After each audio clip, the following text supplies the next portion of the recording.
Yo, what's happening, everybody? It's your host, Monkey Mike, back again. As you can hear, I am a little under the weather today. Out of nowhere, this thing just came in and I don't know what's going on. All the talk about the Kung Flu, and I don't have much of a voice today. I mean, you can hear it's like half here. So I'm going to do my best to show you guys how to do this. So what we're going to be doing is taking the head off today. First thing you want to do is make sure you're set at top dead center. So I pulled out our spark plug one. I like to use these because they're easier to get out than a screwdriver, and you have less chance, because of the flat bottom there, less chance you're going to scar anything up. Just sit it in there nice and easy. I put these back on just so I could show you guys, even though I already have it timed. So you watch the spark plug goes up, and then there, that's it. Okay. Everything's up here, and we already know this is timed. I just threw the belt back on. So this is top dead center for the cams and for the crank. So now we can go ahead and take everything back off, which ought to be interesting, because now I gotta rebuzz that off somehow. This is the only one that I actually tightened. We'll see how this goes. There we go. So nice thing about that is, again, we can just check and make sure that, see, we went down. And there's TDC again, back where we were. Everything's all nice and lined up. So, go ahead and get all this. Oh no, this is tight. Crap.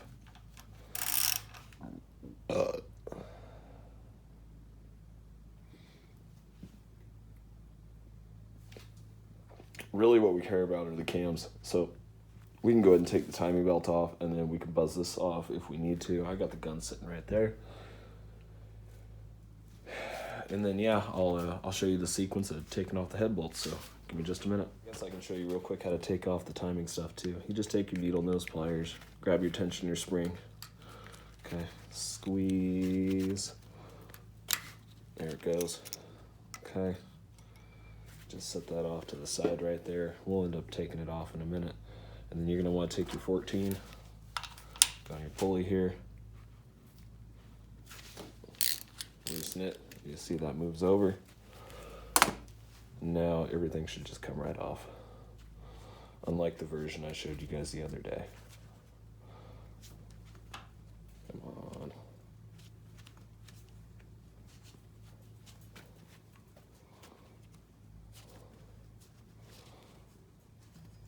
There it is. All right. So now we'll just buzz this off real quick. There we go. We can take off this guy here. So that comes off. Now the timing belt can come off. Take off a cam gear or crank gear. Take off our Woodruff key just to make sure it stays nice and safe. And then we can take the cams off again. So give me a moment, I'll get all that off, and then we'll start taking the head off. We have everything prepped here, we're ready to go.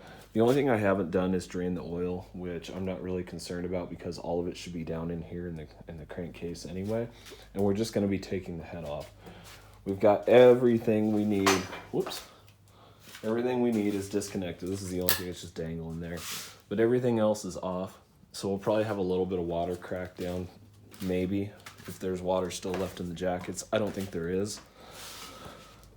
So you can go to MazdaBG.com, and it's got a crap ton. I mean, this is pretty much every Mazda engine that you can find. And they have, how to install it, which is just going to be reverse to take it off.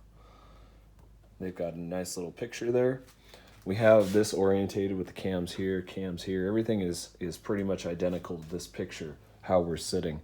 So basically, we're just going to do reverse order. We're going to start 10, then 9, then 8, and 7. And we're just going to slowly go that way. Now, rather than completely unbolt it, we're just going to loosen it, and, go in that order. And then we'll loosen them a little bit more and a little bit more. So I'm just going to throw you guys pointed at me, and I don't know, I guess I'll give you a little time lapse of me undoing it. if you really need it. I don't see the point. It's right there, but just for the video's sake, I'll probably show me doing it. So give me a moment to get set up, and I'll start taking that off. So it's going to require a 12 point, and a 12 socket. I'm going to start back on this one here. Yeah, we'll just kind of loosen it up a little bit. This is going to take me a minute, so again, I'm not going to show the entire thing, just so you can see the process of what it takes. And I'm just giving them like a quarter of a turn. So that seems to be pretty freaking loose.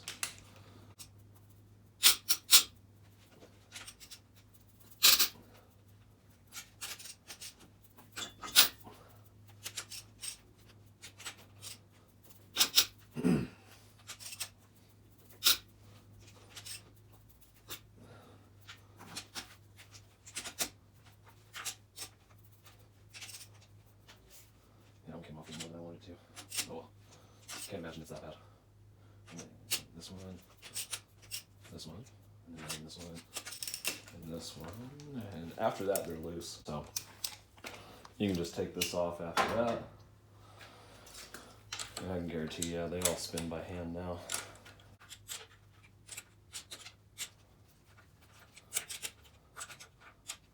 What's this in here?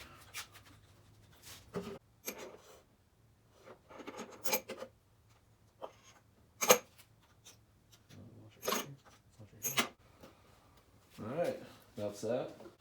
The head should just lift right off now.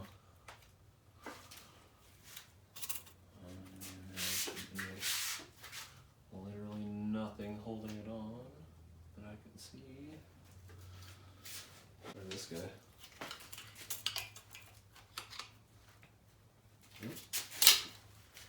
It's heavy. Woo!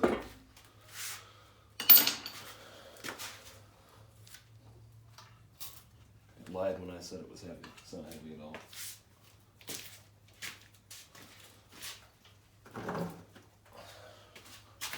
There it is. As you can see, we're at top dead center here. Everything looks good. Head gasket actually looks completely intact, which is awesome. Looks like we might have started to have some sealing issues over here. This is a good thing we probably pulled it now. Man, you can see all the junk that's in this. It's one thing that bothers me. Is it? You can see all the material where the water could have ran through.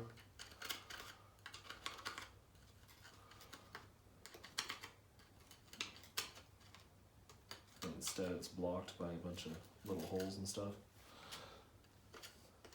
This would be a good explanation about why Miatas take boost so well. I mean, this is pretty much a closed deck engine. This is pretty cool.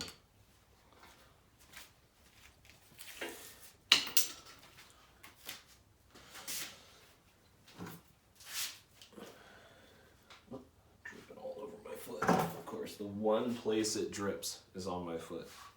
Nowhere else. Only on my toe. Well, there that is. This definitely needs to get cleaned up, so it's going to end up going in the parts cleaner. And I guess this probably will eventually, because we're going to take these out and gap the pistons. Man, that thing is small. I always forget how small these little 4-cylinders are. But it looks good. It doesn't look like there's really anything wrong that I can see. In case anyone was curious, this is the oil supply for the turbo, and this is where it comes up into the head. Kind of a hot dog in the hallway. That tiny, tiny little hole, and you got this big old huge one. So a lot of people are worried about this hindering the flow of the oil. It doesn't. It's not a big deal at all. There's another passage there. You can see the big channel up. Right, so there you have it.